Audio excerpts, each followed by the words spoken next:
going to mug me? Am I going to mug you? Is that gorgeous or what, eh? And I believe I can run a decent marathon. Download Veely now.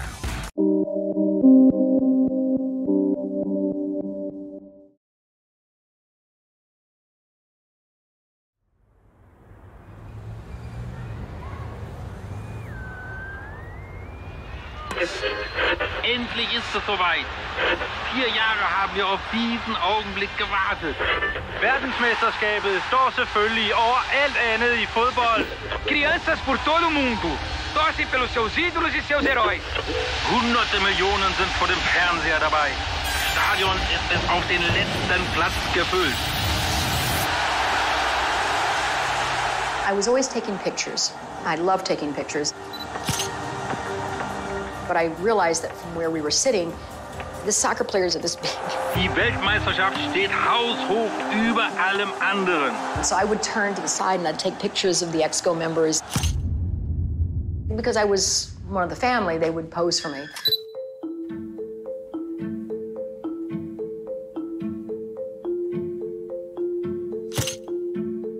My name is Sepp Blatter.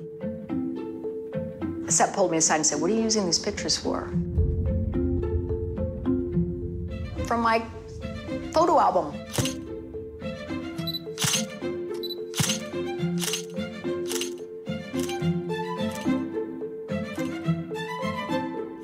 And then it was fine. He had no problem with that. He was very, very good at keeping the family together.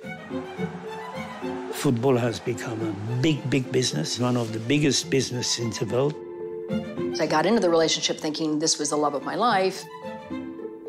FIFA is like The Sopranos, but with worse people. I felt like Cinderella at the ball. The whole house of cards is falling. All I did was tell them where the house was vulnerable. And we heard the voice behind us, "May we have a word with you, Mr. Blazer?" I knew that was it, because nobody ever called him Mr. Blazer. Is FIFA inherently corrupt? No, sir. No? I think individuals are.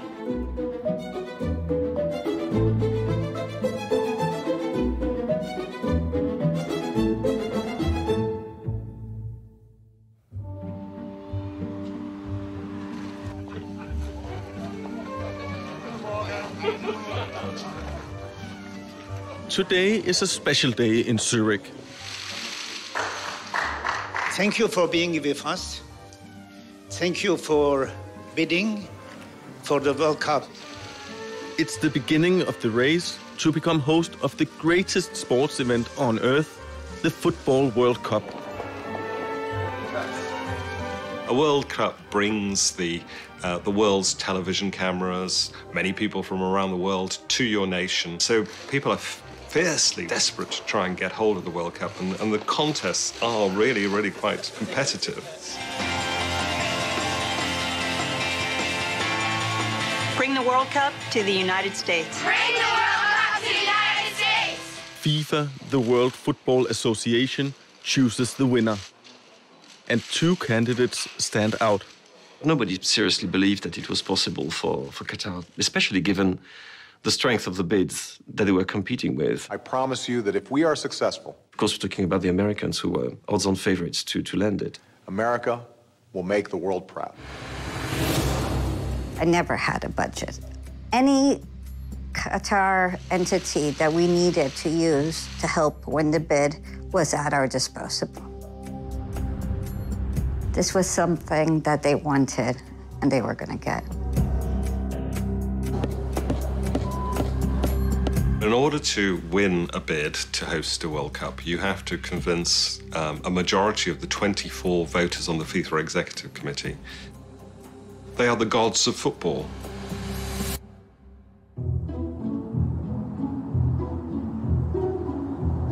I came to New York at 19, and I was trying to be an actress.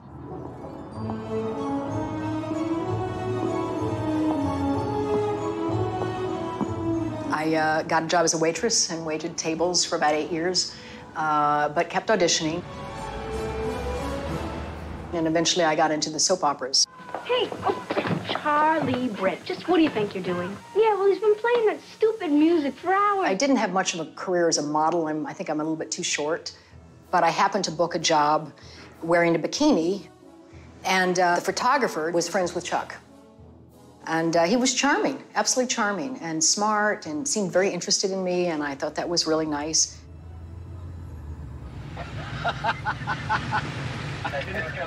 We had a drink, and that's when he confessed to me that he just couldn't hold it back anymore. I was the love of his life. And that really surprised me because he was married, and I was in a relationship, but he was so charming. I decided to take a leap of faith and started in a relationship with him.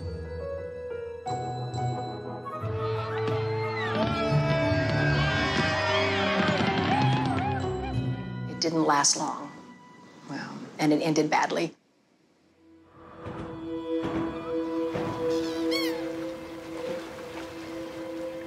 Chuck Blazer was a key figure in FIFA, recognized as the godfather of soccer business in North America. He worked behind the scenes and until recently remained unknown to most football fans. Can you, whoever wants to go first, give a brief history of Chuck Blazer? Go ahead. Chuck Blazer, I think, primarily was a salesman. Very bright, especially good with numbers and accounting. He first became involved in soccer, coaching his kids' teams. People would say, "How did you get involved in soccer?" And he would say, "I used to be a coach." But he forgot to tell people he used to coach elementary school kids. He was never any kind of high-level soccer coach. Here we are, Brazil versus Mexico. So stay with us, all right? Don't leave. Don't change that dial. And I think as he was coaching his kids' soccer team, he started seeing there's this building market here. He became more and more involved in the organization of soccer. Welcome to Soccer App USA. Here we are now. We're hearing it from the words of Mr. Blazer that the size of the soccer ball of the MLS is going to be this big. That's right. Thank you, Chuck. My pleasure. We have a sold-out Coliseum. In the background, you have Los Angeles. In the early 90s, the first international tournaments take place in the USA. Something he did for U.S. Soccer Federation was to vastly increase the number of soccer tournaments. As Secretary General of CONCACAF, the Football Association of North and Central America, Chuck Blazer invents the Gold Cup. We bring the hottest soccer action. Let's kick it off with the most recent CONCACAF Gold Cup tournament in sunny California. Ooh la la. CONCACAF at that time was considered kind of a joke. Nobody heard of it. But Chuck saw that as another avenue. And the crowd is going crazy. When the game was on, he didn't pay much attention to it. He never talked about teams. He never talked about players. He was really into the business of soccer. And he was largely responsible for the explosion of soccer in North America. Wow, that was hot stuff. We love you. Thanks for watching. That same year, Chuck Blazer is welcomed onto FIFA's board, its executive committee. I think they saw, Americans as being these sort of entrepreneurial. Marketers. They know how to market the sport more successfully. That's what they saw probably in Chuck. Who exactly are the executive committee of FIFA, and what is their role? Executive committee of FIFA is like a board of directors. They are members who are elected from each of the confederations, forming a group of 24 men who deal with all of the issues of football. Anybody that meant anything in the world of soccer, especially for those trying to get the World Cup to their country, he was treated like royalty.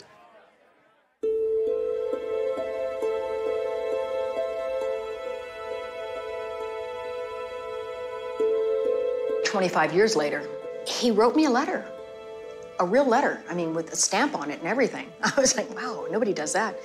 And it was a letter basically summing up the last 25 years of his life, saying that he was now dining with kings and queens and that he was the Secretary General of CONCACAF, which I didn't know what that was. So I wrote him back saying, wow, I'm kind of sorry, you're only a secretary. And he says, no, secretary is in the United Nations. And I went, oh, okay, well, that's wonderful, that's great, congratulations. And he said, when I come back in town, maybe we could have lunch. Thought, okay, I could do lunch. I was a little scared, but I said, you know, it's been 25 years. Everybody gets mellow. And so I went to see him at Trump Tower. So when I went to the apartment, his personal assistant opened the door. And she led me out to the living room. And I looked around and I was like, where the heck is he? And then I saw him in the corner, huddled in a velour bathrobe, just like hunched over, looking up. I said, wow. I said, hello. He said, I have to tell you something. I have been in love with you for over 25 years. And I've never forgotten our relationship. I cried every time I went by your apartment. I can't get over you. And I've made you a mixtape. I've made you a burned CD with songs that I think will tell you how I feel. And then he hit play. Think of me fondly. And it was a collection of songs from Phantom of the Opera, all these incredibly wonderful romantic songs. And at that point, I had tears running down my face because I realized he'd gone to a lot of effort for this. He said, please be with me, please. And I will love you and take care of you, and I will care for your children as my own. Please, you know, let us recapture our happiness. The timing was perfect, and the setup was perfect, and I buckled. And so we started our relationship from there.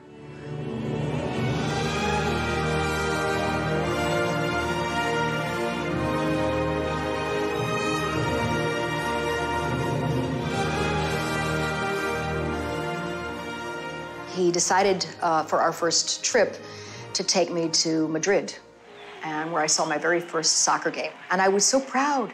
And I said, this is my very first soccer game. And he said, don't tell people that. But it was amazing. I'd never seen people run so fast.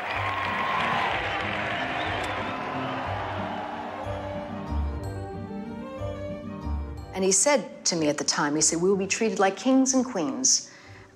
I couldn't figure that one out. I didn't know what FIFA was. I called it FIFA. At first, they were a little standoffish because they didn't know how long I was going to be on the scene, because he was going through quite a number of women. But I had the best time with them. They were so funny, very serious type people, but they could crack a good joke.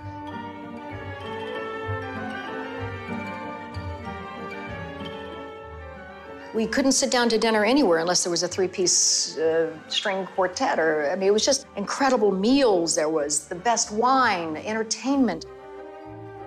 The executive committee were very old, and in many cases, not very fit. That's not to be critical, because people get old. People, look at me. People get fat. Look at me.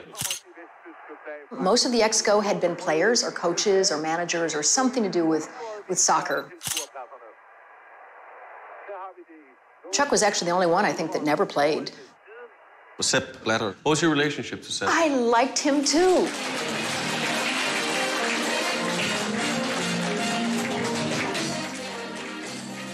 I mean, I found him charming, and he was always very nice to me.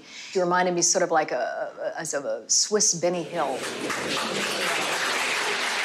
because he always had that little twinkle in his eye, and he was just like your grandfather.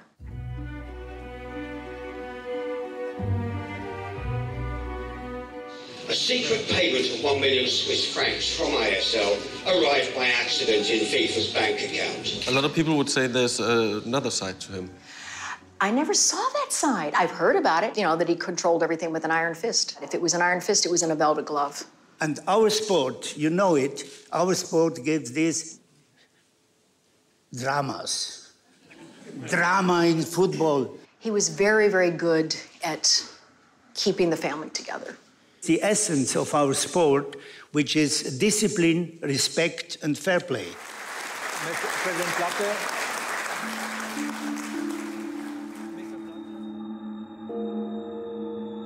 Is FIFA inherently corrupt? No, sir. No? I think individuals are. At least twice a year, all EXCO members and their wives fly to Switzerland. They convene at FIFA's modern headquarters in a boardroom 3 floors below the ground. We would usually travel Swiss Air, wonderful airline. He would often stay up the entire time and then go right to FIFA House. I think that FIFA's doing a really excellent job of promoting football around the world. If I look back 10 years, 20 years and see the progress we made, I'm very proud of our accomplishments. They put a lot of work into it, spreading soccer throughout the world, finding countries that needed support.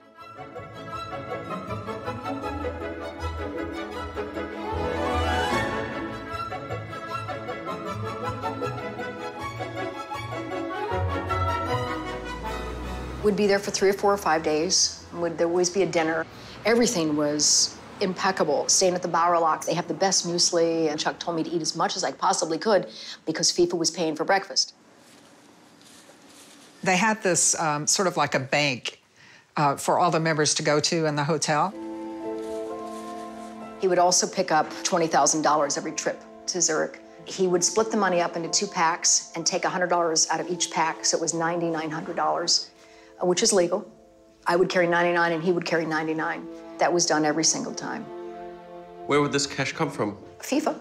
I mean, their finance department. Do you know if all of the EXCO members went to FIFA and got cash? Oh, yeah. As far as I know, everybody did. It was the last stop you made before you went to the airport. You'd go in and get your envelopes.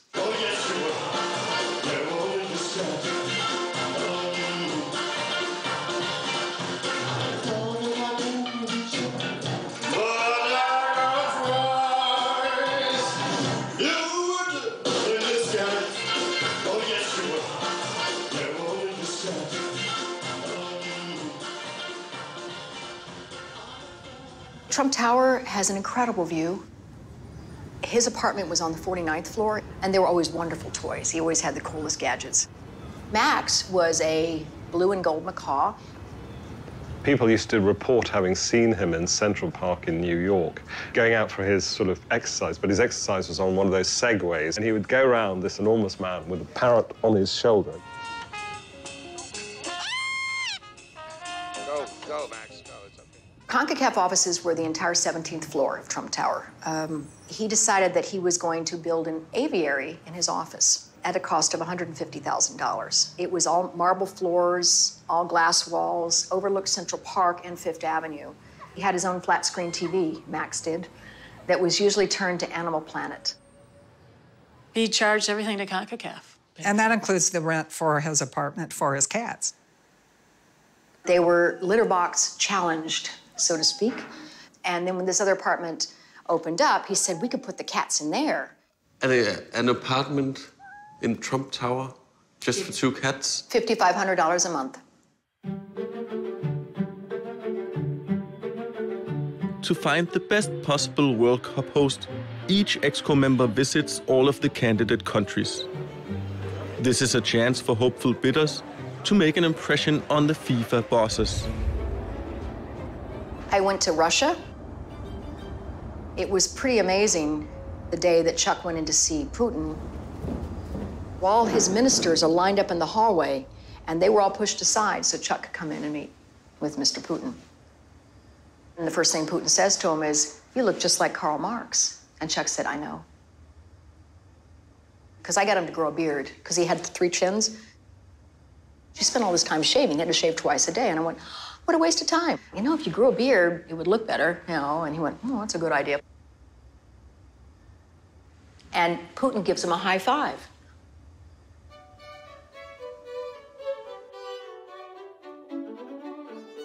England, we just went to London. Queen Elizabeth, I got to meet her, and she was amazing. And it was just like, oh, how are you today? Lovely that you came. I'm so happy you're here and hope you're enjoying your stay. I mean, just incredibly gracious, on point, and as just natural as your next door neighbor. Not at all what I expected a queen to be. And I finished my drink, and I'm standing there with this empty glass, and Chuck says, give me your glass. And I thought he was going to put it on the bus tray. And he takes it, and he's got his glass, and he puts them both into his pockets. I'm like, you cannot steal from the Queen of England. What are you doing? It's like, you don't, that's so tacky. He goes, I want a souvenir.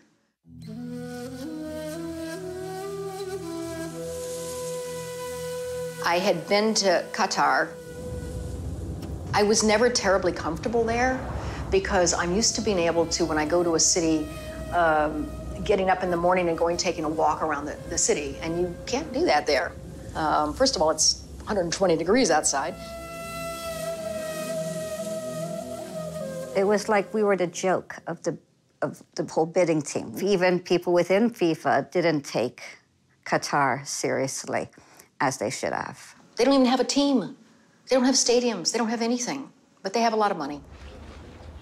We had bin Hammam. I mean, what better lobbyist? One of the most powerful men in football. Mohammed bin Hammam was Qatar's top football official. He was also very close to Sepp Blatter. He was going around spreading huge amounts of payments across so many football officials to try and create a groundswell of support for the Qatari bid. When we went to Mohammed's house, the men and women were separated. And the women were sent to the women's quarters. So we were all gathered upstairs. We had some mint tea. And then we were brought down to eat separately. We had just started the meal when we heard a clap. And we were told the men were finished and we had to leave. And I'm still eating. But it didn't matter. When the men were ready, you have to leave.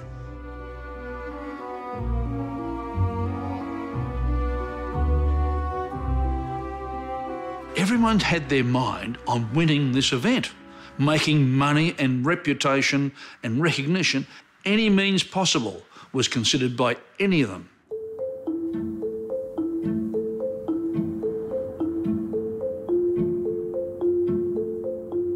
In January 2010, the African Football Union comes together in Angola for its annual Congress. This year, they've got a new benefactor.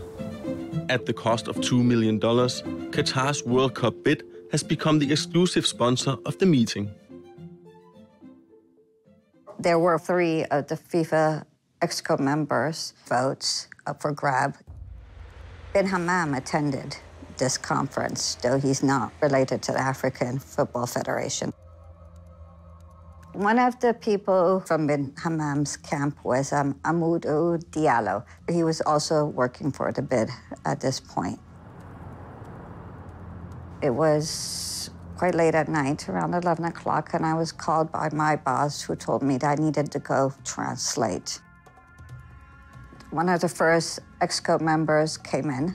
It is Diallo who then offered $1 million for your federation. There's kind of like a laugh, like 1 million, that's all? Diallo said, well, 1.5 million. We met with all 3 of the FIFA Exco members that evening, one following another. And the same exact scenario, the exact exchange, the promise of $1.5 million, and the promise afterwards of support for the Qatar 2022 bid. It was very open on the table. This is what we're giving you. This is what we want. Yes, no, thank you, goodbye. So there was no doubt in your mind that this was an exchange, $1.5 million for a vote? Oh, no. There was no doubt we had all 3 members vote. I think that we can trust every one of the members. You know, at the end of the day, they're football people. New Zealand is home to the world's smallest football association, Oceania. The Sunday Times has gotten wind that Oceania's sole member of the Exco has received generous offers of financial support.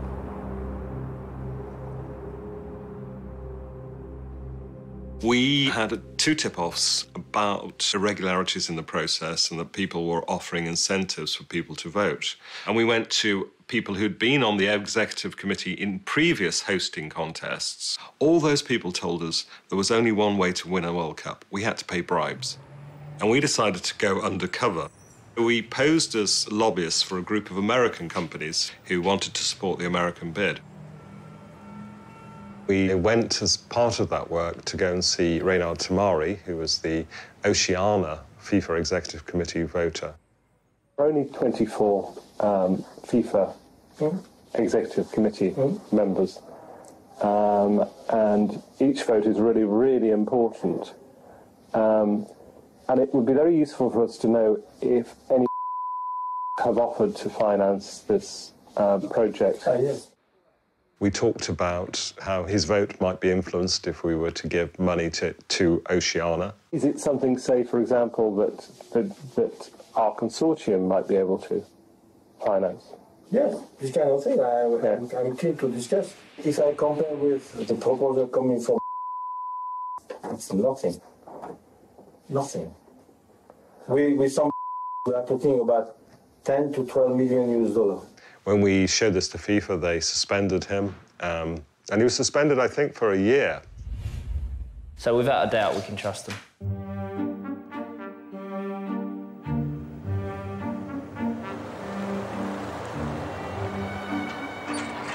The week before the vote, Michel Platini receives an extraordinary invitation. He's invited to lunch at the French presidential palace. As head of UEFA, the European Association, Platini's support is crucial in becoming host of the World Cup. I saw a person who gave me very precise, detailed information on a meeting that had taken place at lunchtime at the Élysée Palace, at which were present the President of the French Republic, Nicolas Sarkozy. One of the guests was Michel Platini, of course, the Vice President of FIFA and President of UEFA at the time, but also two very high-ranking representatives of Qatar, one of whom is the current Emir, Sheikh Tamim. And it was quite clear, I mean, the way that the person who told me about that, these are his words, not mine. He basically said, your president has told this guy to vote for this guy as if he wants to sell his planes. So, okay. Michel Platini is a very good friend, has known Monsieur Sarkozy for a very long time. And actually, I think nobody in France doubts the fact that there was direct political pressure. He had been made to understand that it would be a very good idea to vote for these people rather than to vote for the Americans, to whom it promised his vote. Hello, everybody. I want to thank President Blatter and all the members of the FIFA Executive Committee for allowing me to speak with you today. Together, you've given the American people an extraordinary opportunity to welcome the world to our shores as host of the 2022 FIFA World Cup. You know, we hadn't had a World Cup since the 90s, so it was our turn. We would have heard rumors about, bribes and stuff, but I wasn't too worried. I knew what the bid book said, and I knew who should be getting this.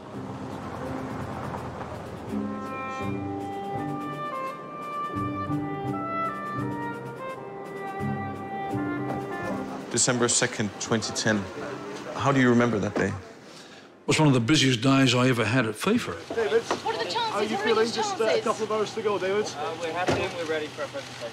We had heads of state, we had a large number of very high-profile figures, international figures coming for the presentations because each bidding country want to be in their best possible image. Prime Minister David Cameron, how are you feeling?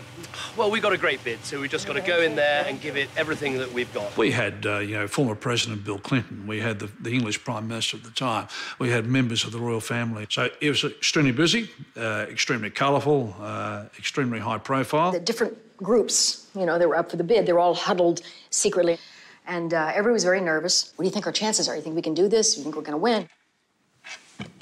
A warm welcome together with my executive committee. Finally, the elective college of the World Cup, the FIFA's World Cup. To those of you whom I had the pleasure of meeting in South Africa, it's good to see you again, and I hope your time will permit. We had a tight timetable, about 15 minutes between each bid committee's presentation. Thank you very much.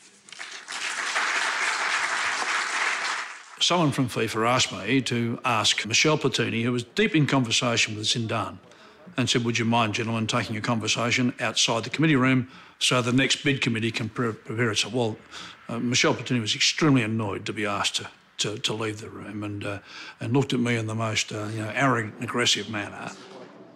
Zinedine Zidane was a consultant to the Qatar bid. And the World Cup in Qatar will send an important message to this football-obsessed region. The clincher, I think, was the Sheikha from Qatar. She was impressive. President Blatter, members of the Executive Committee, when do you think it is the right time for this to come to the Middle East? And then she took a step forward and said it louder.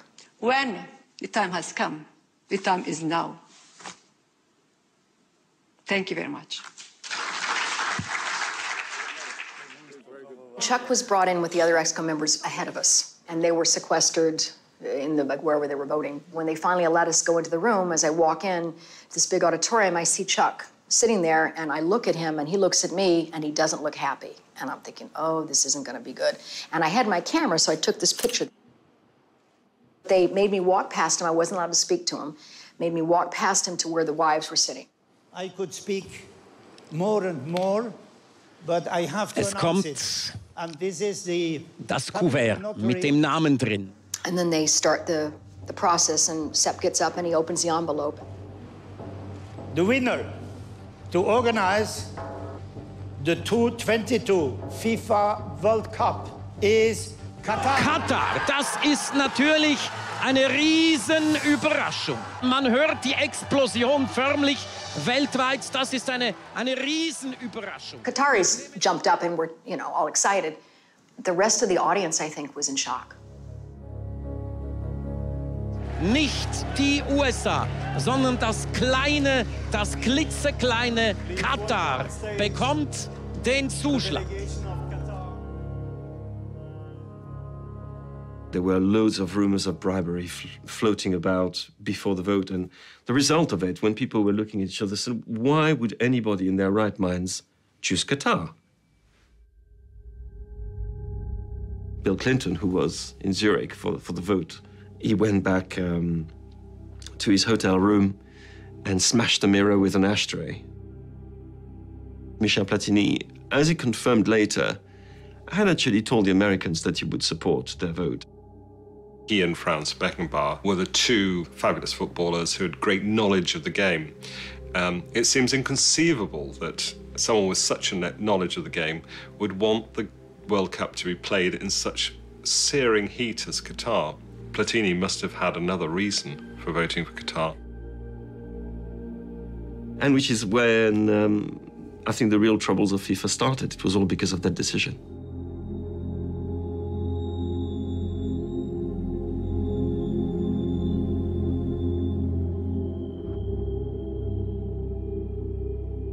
Alongside me today is Marilyn Blanks, who will assist with the draw. Thank you, Idolo. The preliminary round and group stage of the Champions League produced 63 hard-fought games between 24 teams from 13 different countries throughout the CONCACAF region. The relationship had deteriorated over time, where it had gotten more abusive, psychologically. When I was with him, I was very restricted as to my friends. He was always around me. He was always telling me what to do. Even the color of my hair, the type of clothes I wore, everything was controlled by him. So when I was on my own, I was like, oh my gosh, what should I wear today? I had gotten to the point where I was almost dependent on him telling me what I should be doing. I was like, how the hell did I get here? Mary Lynn, please pull a ball from the group winner's pot.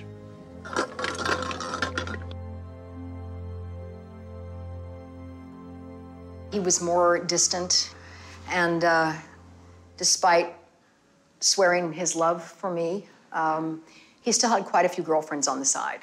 And I had assumed that he would get rid of them when I arrived, but that was not the case. I called him on it, and he got very angry. One night, one thing led to another, and I was taking a bubble bath when he tried to smash the door down. I was panicked. I was terrified because I had been beaten up by him before, but I still wanted to make it work. I thought I could make it work.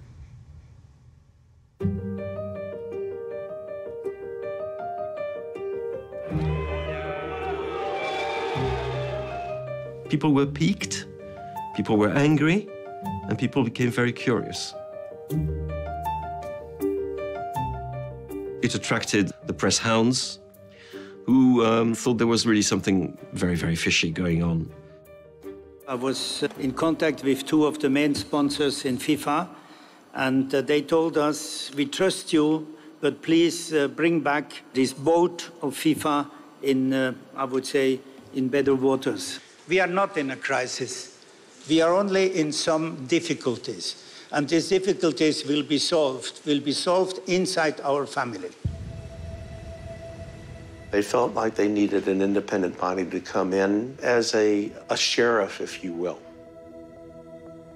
The new investigator was a man called Michael Garcia. Garcia came up with a very, very strong reputation. Today, an indictment was unsealed in federal court charging 32 members of one of New York's most notorious crime organizations, the Genovese family of La Cosa Nostra. We're talking about one of the top investigators on the planet.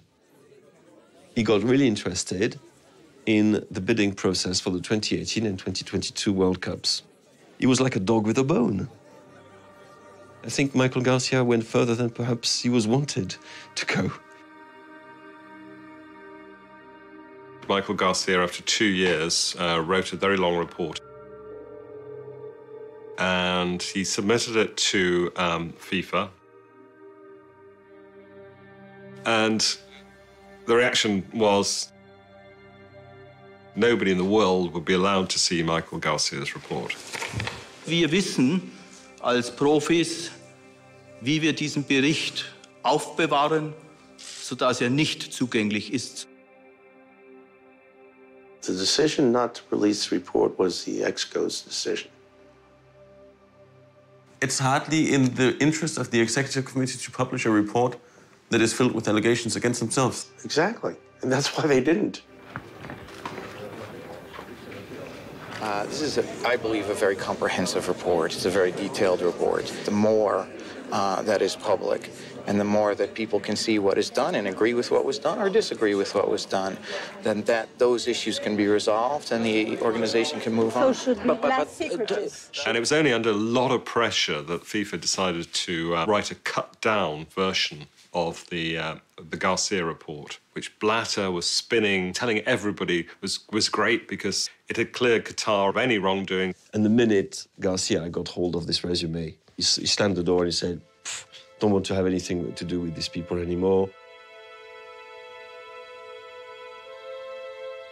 It was all a bit of a disaster for FIFA.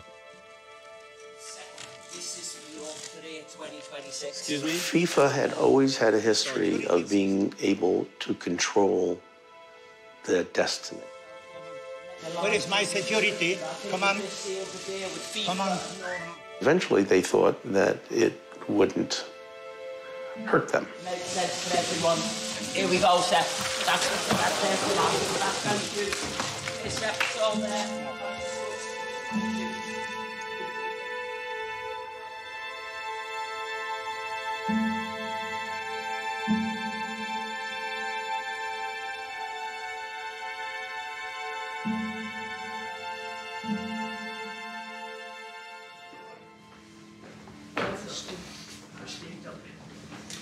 Guten Tag. Guten Tag, Mr. Blätter. Guten Tag. Do you prefer that I go to a Texan English or to the Oxford English or just my Wallis Berg English? When you opened the envelope, did you know that Qatar had won? Yes. I knew it because... And I tell you, would have been another verdict, we wouldn't have all these big problems we are facing now. There was this political intervention by French state president, and then things have changed. Michel Platini had informed you. Did he explain why the president of France was telling him to vote for Qatar? No.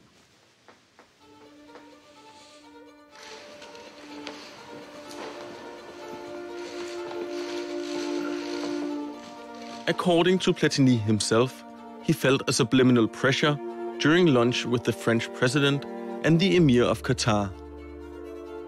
And in the years since, the relationship between France and Qatar has only grown warmer.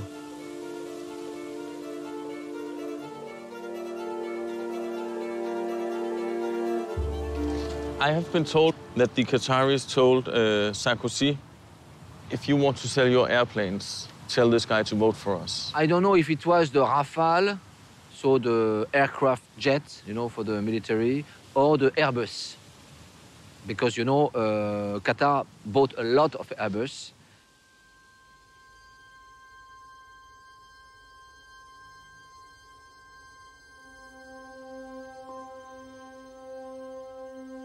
Finally, they bought both.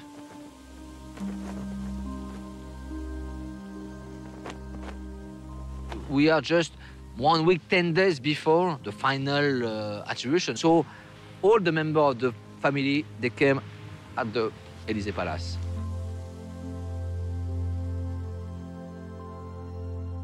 The relationship between Qatar and France, and French football in particular, flourished after this.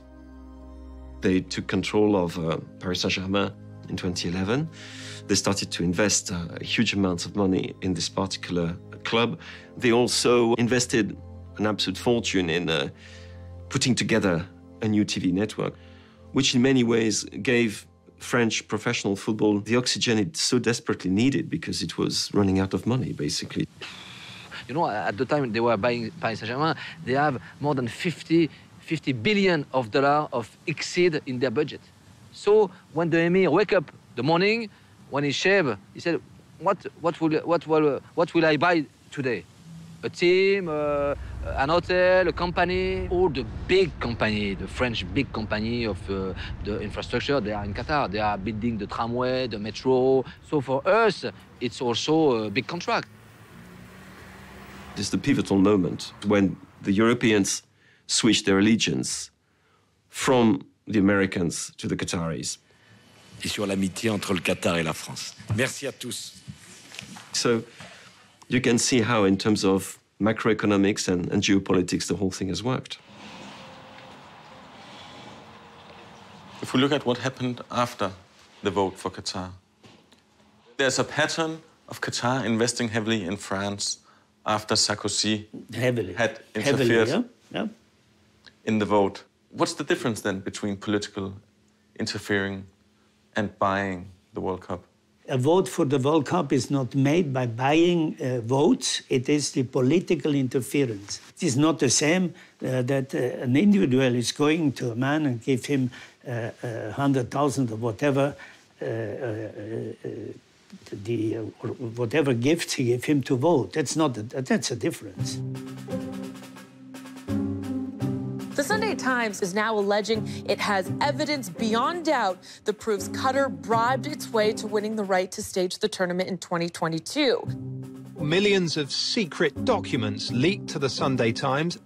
Bank statements, letters, emails by Mohammed bin Hammam to buy support and influence with football officials around the world. What we could see in the documents was that Mohammed bin Hammam has paid Tamari a bribe, which made sure that a vote against Qatar didn't go ahead. When I read that particular piece, I thought, this is unbelievable stuff. If this is true, this is the smoking gun. Are you pleased at what the Sunday Times did in uncovering corruption inside your organisation, inside FIFA? No, I'm not pleased about that, but it gives us the opportunity to clean a little bit whatever has to be cleaned. The part of the Garcia report that I found most interesting was the part about Reynal Tamari. Mr. bin Hammam has paid Tamari, he's bought a vote. Would you agree? I don't agree with you because I don't know the story. I know nothing about that. I just learned it now. It's in Judge Eckhart's summary of Garcia's report. The vote was rigged. Whichever way you look at it, the vote was rigged. directly. But for some reason, people are choosing to ignore what has been put in front of them. Definitely I have not studied the report. I have surely seen it, but I have not studied the report. Nobody put something for the president, you should know that.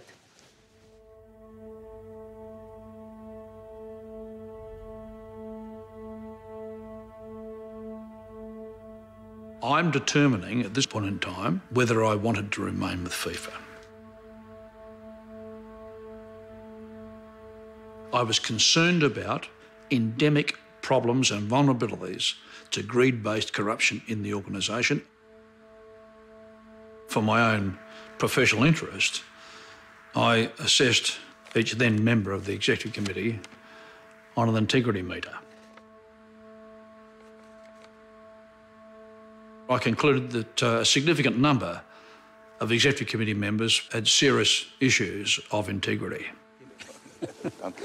Willkommen in der Familie. To such an extent that I decided that I could no longer work for FIFA and resigned. Das ist deine Karte. Foto?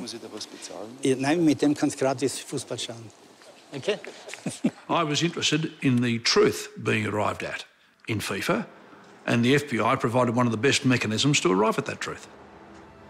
I went to the USA and I met with several FBI officers who were dealing with this area. I helped them understand the nature of the organisation that they were investigating.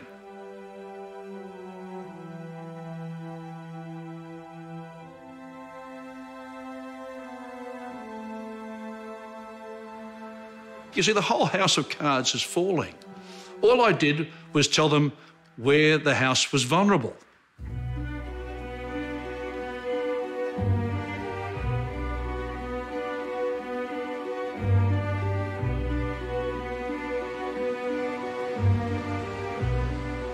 That day when we were coming out of Trump Tower and we heard the voice behind us, "May we have a word with you, Mr. Blazer?"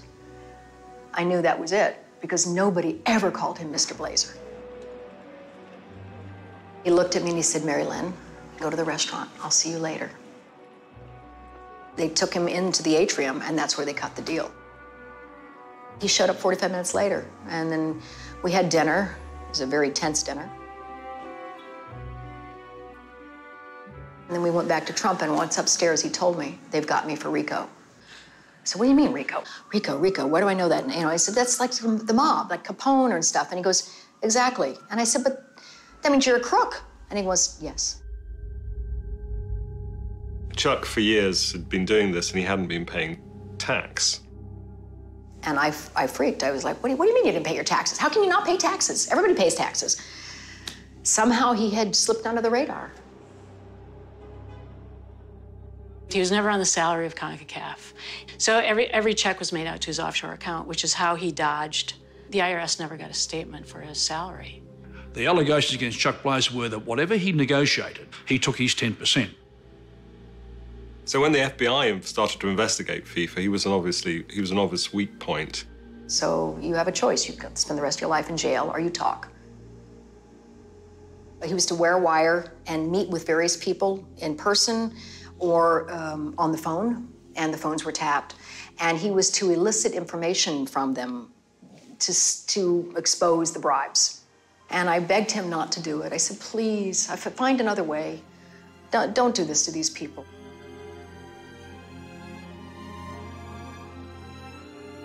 I consider them my family. And I said, "If you do this, you're going to put all these people in jail." And now I understand that there was corruption involved and stuff, but from my point of view, they were my friends. I babysat their children. I said, "Please don't do this."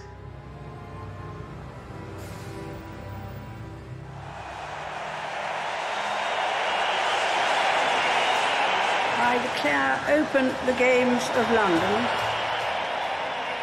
Soccer is part of the Olympics, and so therefore all these people would be there.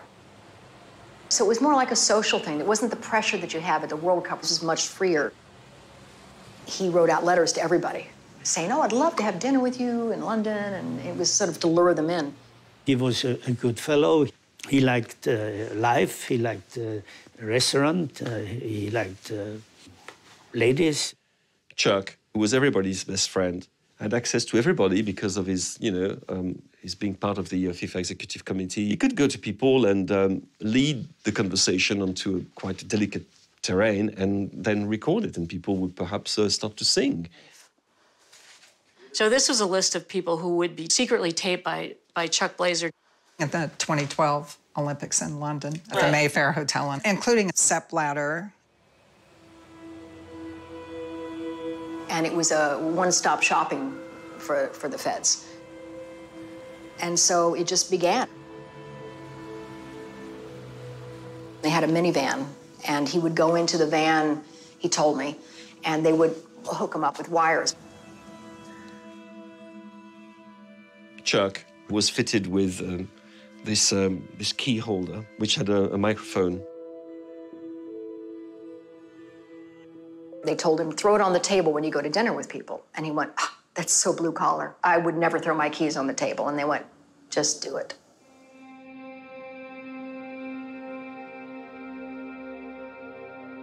He was a hidden agent. He was wired. He was wired. He had a series of meetings where he recorded them with his key fob on a restaurant or a bar tabletop. It's not only a non-respect to FIFA for football, but it's a non-respect of the IOC and the organization of the games in London to Her Majesty the Queen, finally. Yeah, I mean, FIFA is like The Sopranos, but with worse people. So it's the typical FBI technique. I knew I had to get out, but I didn't know how. Once he was away, because he was away at the Olympics for some 6 weeks, I had breathing room. As the weeks went by, I went, oh yeah, I don't really like wearing this. I don't want to wear that color nail polish anymore. And I started thinking on my own, but it took distance for me to be able to do that. I was afraid to leave him while he was in town because I had been beaten up by him before. And then when he came back and said he was going off to the Bahamas, I said, okay, go. And that's when I decided I would make my move. And I did. Think of me fondly when we've said goodbye.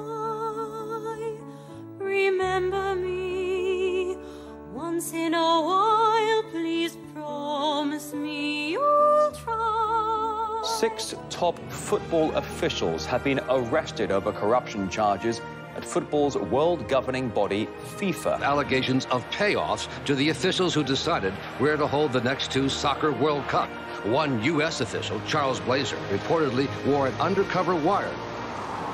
27th of May 2015, this was for me like an earthquake or a bomb coming on me. The Bower Lock is like a fortress. So the idea that they were able to get in there and arrest those people that blew my mind. The wives were in the lobby crying. My girlfriends, they're crying, and there's nothing anybody could do. Did you know that this was the result of Chuck's work? Oh, yeah. He was their star witness. It had to be all him. He knew how everything worked, and he told them. They were expected to uphold the rules that keep soccer honest and to protect the integrity of the game. Instead, they corrupted the business of worldwide soccer to serve their interests and to enrich themselves. I could never understand the activity in Switzerland with the American police intervening in my country. Why the hell they were at a sudden so much interested in football? Because they have not been given the World Cup 2022.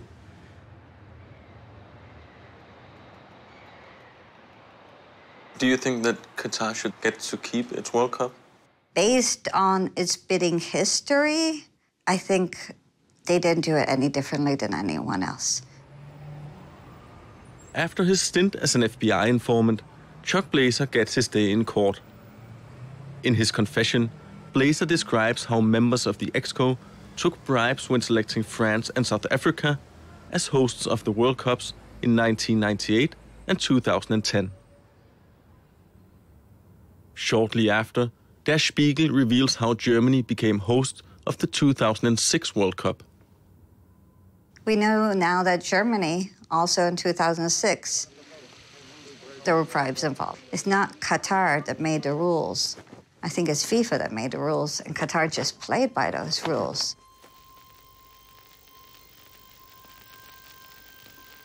When FIFA started over 100 years ago, it was populated by a small number of volunteers who loved the game. It's only the past 15 years where FIFA began to realize enormous sums of money. To make money and to spend money to bring soccer to places where it doesn't exist. That was the idea of FIFA. Verdens mest magtfulde fodboldboss, nemlig FIFA-præsident Sepp Blatter, blev i dag suspenderet af FIFAs egen etiske komité. Once they saw hundreds of millions, tens, hundreds, billions of dollars coming in, they were blinded by the lure of greed. How much do they really believe in the sport if they pocket half of the income? You know, these kids who don't have a soccer ball to play with because Chuck Blazer wants to spend an extra $500.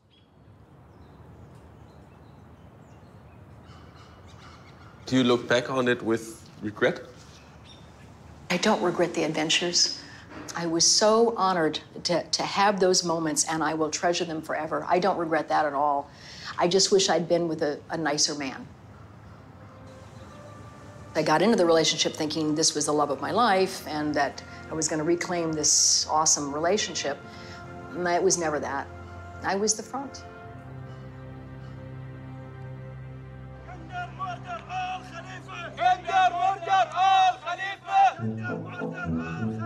It is inescapable that FIFA must rebuild itself or it will die.